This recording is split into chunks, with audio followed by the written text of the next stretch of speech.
મિત્રો, મારું નામ ડૉક્ટર રાજેશ ડી મૂળ છે. ગુજરાત આર્ટ્સ એન્ડ સાયન્સ કોલેજમાં હું ફિઝિક્સના વ્યાખ્યાતા તરીકે ફરજ બજાવું છું. મને ઉચ્ચ શિક્ષણ કમિશનર હાયર એજ્યુકેશન તરફથી આપની તરફ આજે સોલિડ સ્ટેટ ફિઝિક્સ વિષય ઉપર એક વ્યાખ્યાનની તક મળી છે. થોડા વિચારો શેર કરવા માગું છું આપની સાથે. મારી સાથી મિત્ર છે પિનલભાઈ પટેલ. પિનલભાઈ વીપી અને એમપી પોલિટેકનિક કોલેજમાં ફરજ બજાવે છે વ્યાખ્યાતા તરીકે. અમે બંને આજે ફિઝિક્સ વિષયમાં પર્ટિક્યુલર સોલિડ સ્ટેટ ફિઝિક્સ ઘન અવસ્થા ભૌતિક વિજ્ઞાન પર તમને થોડો પરિચય આપીશું. હવે આપણે જોઈએ કે સોલિડ સ્ટેટ ફિઝિક્સ એટલે કે ઘન અવસ્થા ભૌતિક વિજ્ઞાન એ ઘણો બ્રોડ સબ્જેક્ટ છે. એની અંદર ઘણી બધી બ્રાન્ચીસ પણ અંદર ડિટેલમાં સમાયેલી છે. આપણે ભણીએ છીએ કે વાતો કરીએ છીએ ઘન અવસ્થા ભૌતિક વિજ્ઞાન, પણ ઘન અવસ્થા ભૌતિક વિજ્ઞાન સોલિડ સ્ટેટ ફિઝિક્સ શું છે, શા માટે એનો સ્ટડી કરવો પડે છે, એની અંદર ડિટેલમાં શું ભણવાનું આવે છે, એ આપણા ગુજરાત યુનિવર્સિટીના એફવાય એસવાયના સિલેબસમાં એના ઘણા ચેપ્ટરો સામેલ છે. તો આજે આપણે સોલિડ સ્ટેટ ફિઝિક્સ અને એનો ડિટેલ થોડું જોઈ લઈએ. PPT. Solid state physics. What aim of solid state physics? The fundamental laws governing the behavior of the solid are known and well tested. એટલે આપણે જાણીએ છીએ કે ફંડામેન્ટલ લોઝ એટલે થર્મલ કન્ડક્ટિવિટી, ઇલેક્ટ્રિકલ કન્ડક્ટિવિટી, આ બધા સોલિડ મટીરિયલના ગુણધર્મો છે, જેનો અભ્યાસ કરી એની પ્રોપર્ટી, એના ગુણધર્મો શોધીએ અને એની ડિટેલ સ્ટડી કરીએ, એ બધું સોલિડ સ્ટેટ ફિઝિક્સમાં એનો સમાવેશ થાય છે. સ્લાઇડમાં જોઈએ આપણે. Next. What is solid state physics? Solid state physics, also known as condensed matter physics, is the study of the behavior of atoms when they are placed in close proximity to one another. એટલે solid state ફિઝિક્સને આપણે condense matter physics તરીકે પણ લઈ શકીએ. કદાચ solid state ફિઝિક્સનું બીજું નામ condense matter physics વધારે બેટર છે, કારણ કે આમાં આપણે સોલિડ મટીરિયલનો એટમિક લેવલે અભ્યાસ કરીએ છીએ અને એક એટમને સોલિડ ગણી અને પછી એના બધા ગુણધર્મોનો આપણે અભ્યાસ કરીશું.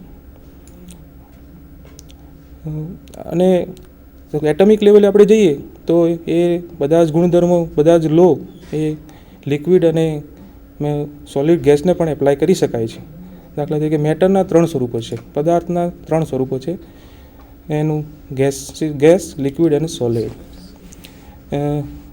આપણે ગેસ, લિક્વિડ અને સોલિડ કઈ રીતે જુદા પડે છે અને એના ગુણધર્મો શું શું છે એનો ડિટેલ અભ્યાસ આગલા ધોરણમાં કરી ગયા છીએ આપણે. દાખલા તરીકે ગેસ છે તો ગેસની શું છે ગુણધર્મો, તો કે gases have atom or molecule that do not bond to one another. એકબીજા સાથે એના જોડાયેલા નથી, એમના વચ્ચે વીક ઇન્ટરેક્શન છે, એમના વચ્ચે બંધન ખૂબ વીક છે, એટલે એકબીજા એ રેન્ડમલી ઓરિએન્ટેડ છે અને ગેસને જે કન્ટેનરમાં ભરો આપણે એનો શેપ ધારણ કરી લે છે.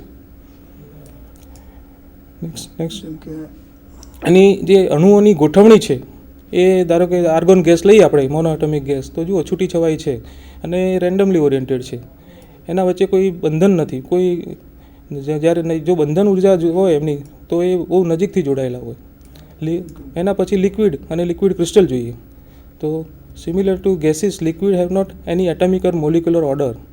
They assume the shape of the container. લિક્વિડમાં પણ એવું થાય છે કે એને જે શેપમાં ભરો, જે વાસણમાં ભરો એના જેવો શેપ ધારણ કરી લે. અને લિક્વિડ ક્રિસ્ટલ છે તેમાં થોડું સિસ્ટમેટિક અણુઓની ગોઠવણી હોય છે, જે ગેસિયસ કરતાં વધારે હોય છે, તેની બંધન ઉર્જા થોડી ગેસ કરતાં વધારે પણ સોલિડ કરતાં તો ઓછી જ હોય છે. Applying low level of thermal energy can easily break the existing weak bond. એટલે થોડી પણ ઉર્જા જો આપીએ તો આ જે બંધનમાં જે થોડા પણ ગોઠવાયેલા હોય એ બંધ તૂટી જાય. હવે લિક્વિડ ક્રિસ્ટલનું એક સ્લાઇડ જોઈએ આપણે કે જો અહીંયા સિલિકોન જોડે 4 ઓક્સિજનના અણુ જોડાયેલા છે. સિલિકોનનો જે જોડાવાનું છે જેની 4 છે, એના જોડે 4 ઓક્સિજન જોડાયેલા છે અને સિસ્ટમેટિક થોડી ગોઠવણી છે, એટલે એને લિક્વિડ ક્રિસ્ટલ કહીએ છીએ આપણે. નેક્સ્ટ. સોલિડ્સ. હવે ખરેખર આપણે અભ્યાસ કરીએ છીએ સોલિડનો. સોલિડ શું છે તો કે ક્રિસ્ટલ. સોલિડને આપણે બીજું નામ કહીએ ક્રિસ્ટલ. તો શા માટે ક્રિસ્ટલ કહીએ છીએ તો કે solid at a given temperature, pressure and volume have stronger bond between molecules and atom than liquids. એમની વચ્ચે બંધન, બહુ અણુઓ નજીક ગોઠવાયેલા હોય છે, તેમની બંધન ઉર્જા વધારે હોય છે અને ગેસ અને લિક્વિડ કરતાં તેમની જે બંધન ઉર્જા છે ઘણી વધારે છે, એટલે એમને ચોક્કસ ગોઠવણી શક્ય છે, એમનો ચોક્કસ આકાર શક્ય છે. Solid require more energy to break the bond. એમને તોડવા, સોલિડના અણુઓને છૂટા પાડવા હોય તો ઘણી બધી વધારે ઉર્જા જોઈએ. અને આજે આપણે આ સોલિડની ગુણધર્મોનો એનો ડિટેલ અભ્યાસ કરીશું. Solid can take the form of crystalline, polycrystalline or amorphous. હવે સોલિડ જેમ મેટર પદાર્થના 3 સ્વરૂપો છે, ગેસ, લિક્વિડ અને સોલિડ. એમ સોલિડના પણ ડિટેલમાં જઈએ તો માઇક્રો લેવલે તો એને 3 ભાગમાં વહેંચી શકાય, મુખ્યત્વે ક્રિસ્ટલાઇન, પોલીક્રિસ્ટલાઇન ઓર એમરફસ. હવે ક્રિસ્ટલાઇન કોને કહીશું, પોલીક્રિસ્ટલાઇન કોને કહીશું, અને એમરફસ કોને કહીશું, કઈ રીતે જુદા પડે છે તે જોઈએ.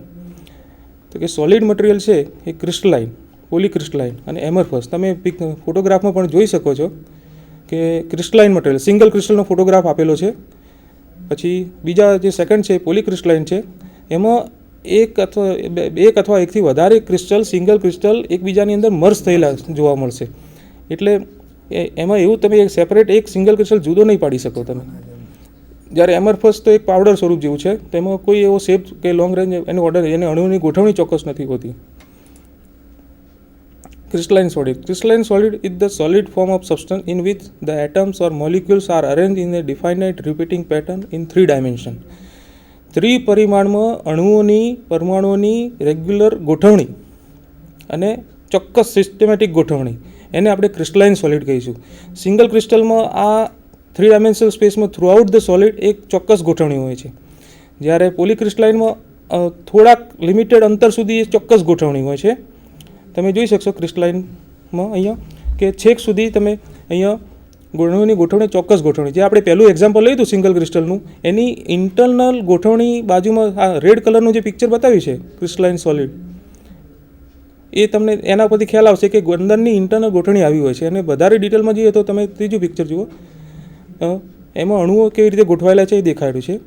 જ્યારે એમરફસ મટીરિયલ છે એમાં કોઈ એવો ચોક્કસ ઓર્ડર નથી હોતો, સિસ્ટમેટિક અણુઓની ગોઠવણી નથી હોતી, અને એની ઉપર સિંગલ ક્રિસ્ટલ છે તો એની ગોઠવણી ચોક્કસ હોય છે. એટલે તમે કોઈ પણ જગ્યાએથી કોઈ પણ અણુ લો તો એની ગોઠવણી, એની અંતર 2 અણુઓ છે એના બધું જ ફિક્સ ચોક્કસ હોય છે.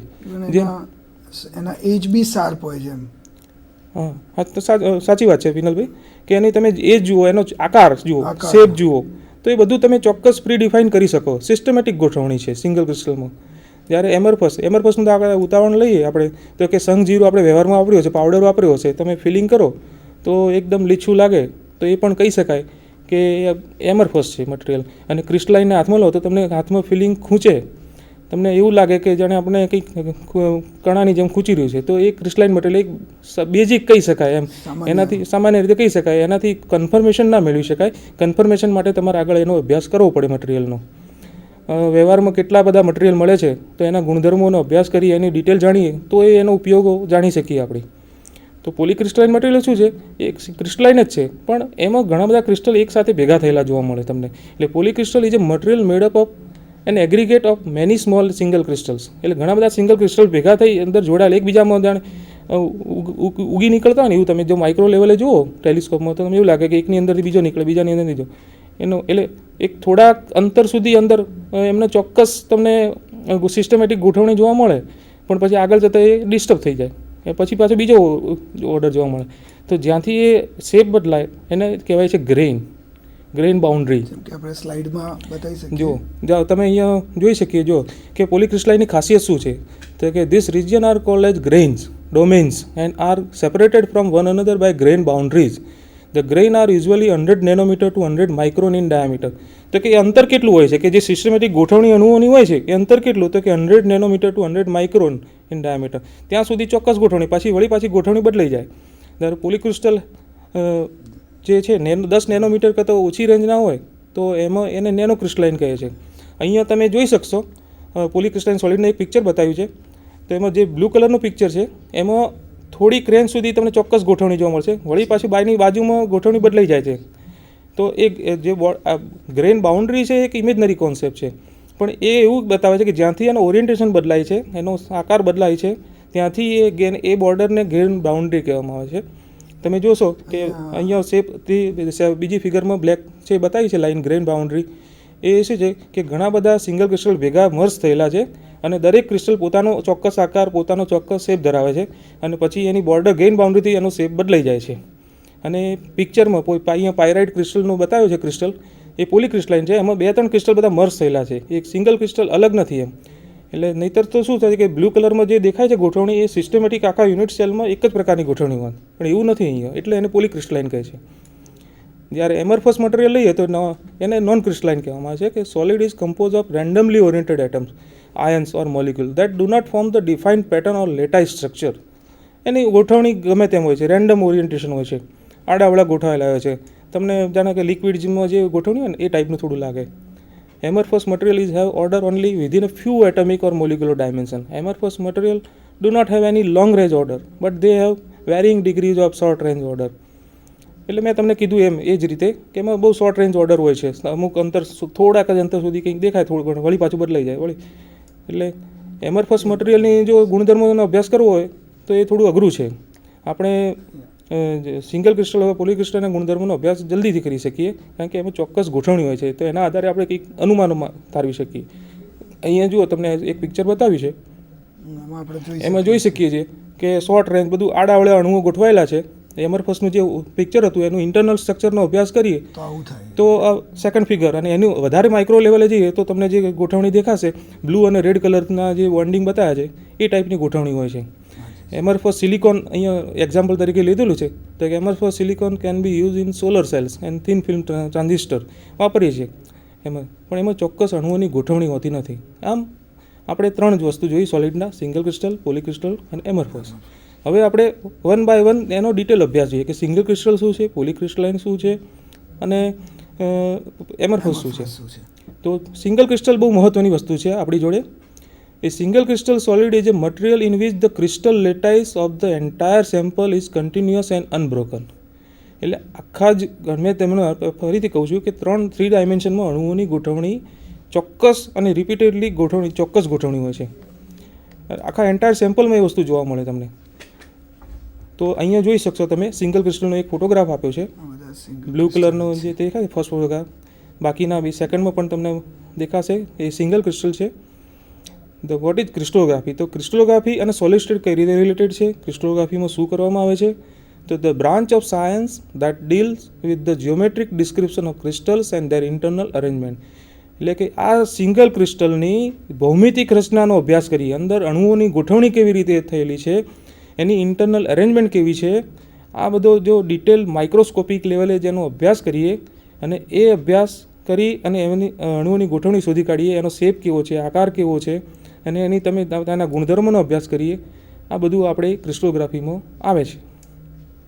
Crystallography is essential for solid state physics. જેને સોલિડ મટીરિયલનો અભ્યાસ કરવો હોય એને ક્રિસ્ટલોગ્રાફી જનરલી આવડવું જ જોઈએ એમ, કે ક્રિસ્ટલોગ્રાફી આવડતું હોય તો સોલિડ મટીરિયલનો અભ્યાસ સારી રીતે કરી શકે. હવે અણુઓની ચોક્કસ ગોઠવણી હોય એટલે ચોક્કસ સંમતિ ધરાવે છે. Symmetry of a crystal can have a profound influence on its properties. અને ચોક્કસ સંમતિ ધરાવે એના ઉપર તમે અનુમાન બાંધી શકો કે હવે ક્રિસ્ટલને ઓરિએન્ટેશન આવા હશે, એનું આવું એક ડિસાઇડેડ અનુમાન કરી શકાય તમે. એટલે સંમતિ, સિમેટ્રી સોલિડ સ્ટેટ ફિઝિક્સમાં બહુ અગત્યની વસ્તુ છે. અને સંમતિ ઉપરથી જ તમે આગળ પાછળનું એના અનુમાનો બાંધી શકો છો. એની crystal structure should be specified completely, concisely and unambiguously. Structures should be classified into different types of according to the symmetries they possesses. એટલે અહીંયા સિમેટ્રીની વાત છે, સિમેટ્રી બહુ અગત્યની છે. એલિમેન્ટરી ક્રિસ્ટલોગ્રાફી, કે ક્રિસ્ટલોગ્રાફીમાં કઈ રીતે સ્ટ્રક્ચર ફાઇન્ડ કરવા, ઇન્ટરનલ અરેન્જમેન્ટ કઈ રીતે ફાઇન્ડ કરવામાં આવે છે અને એનો ઉપયોગ શું છે? તો કે basic knowledge of crystallography is essential for solid state physicist to specify any crystal structure and to classify the solids into different types of according to the symmetries they possesses. તમે સંમતિ શોધી શકો છો. સિમેટ્રી ઓફ એ ક્રિસ્ટલ કે જે હવે profound influence on its properties. Crystal સિમેટ્રીનો શું છે, સંમતિ શું છે એકચ્યુઅલી? તો crystal possesses a regular repetitive internal structure, repeative arrangement of atoms. The concept of symmetry describes the repetition of structural features.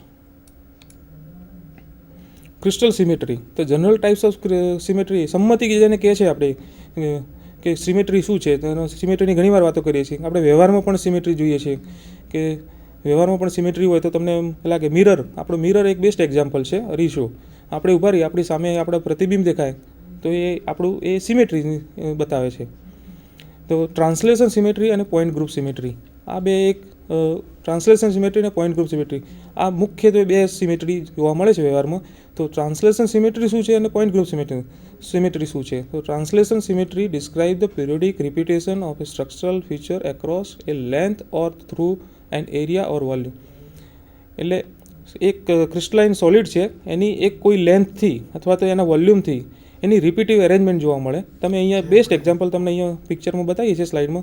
તો અહીંયા જોઈ શકો છો કે હેક્ઝાગોનલ શેપ છે, એને તમે બે ભાગમાં ડિવાઈડ અલગ અલગ જગ્યાએથી કર્યો છે અને બે ભાગમાં ડિવાઈડ થઈ તો એનો એક ભાગ એક્ઝેક્ટ એ ડુપ્લિકેટ કોપી છે બીજા ભાગની. જાણે એવું લાગે અને- કે વચ્ચે અરીસો મૂકી દીધો હોય હા. તો બંનેનું સેમ ઇમેજ છે. હા, વચ્ચે જો અરીસો મૂક્યો હોય તો બંને તમને સેમ ઇમેજ લાગે. તો આને શું કહેવાય કે ટ્રાન્સલેશન સિમેટ્રી. એક લાઇનથી તે ડિવાઈડ કરેલા છે. એને પછી અલગ અલગ સંમતિમાં પણ હોય છે કે 90 ડિગ્રી રોટેશન, 180 ડિગ્રી રોટેશન. એ ડિટેલનો આપણે કોઈ વાર ફરીથી લઈ જોઈશું, કારણ કે સિમેટ્રી જે એક આખું ચેપ્ટર છે કે જેના ઉપર આખું એક લેક્ચર સમજાઈ શકાય સિમેટ્રી ઉપર. પણ અત્યારે ટૂંકમાં એટલું કહીએ કે 2 fold symmetry, 3 fold symmetry, 4 fold symmetry, એ કયા એંગલથી એની અરીસો ખરો પણ એને કેટલા રોટેશન આપીએ, કેટલો ફેરવીએ અને ફરીથી એના જેવું જ મિરર ઇમેજ દેખાય તો એ 2 ફોલ્ડ કે 3 ફોલ્ડ એના આધારે નક્કી કરી શકાય. અહીંયા પોઈન્ટ બીજી સિમેટ્રી છે point group symmetry. Point symmetry describe the periodic repetition of structural features around A point.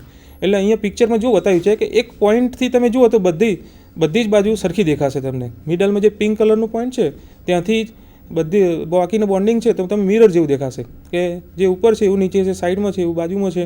એટલે ત્યાંથી સંમતિ એના જેવી જ એરેન્જમેન્ટ ગોઠવણી, અણુઓની ગોઠવણી એક પોઈન્ટથી બધી જ રીતે સરખી દેખાય. સરખી દેખાય.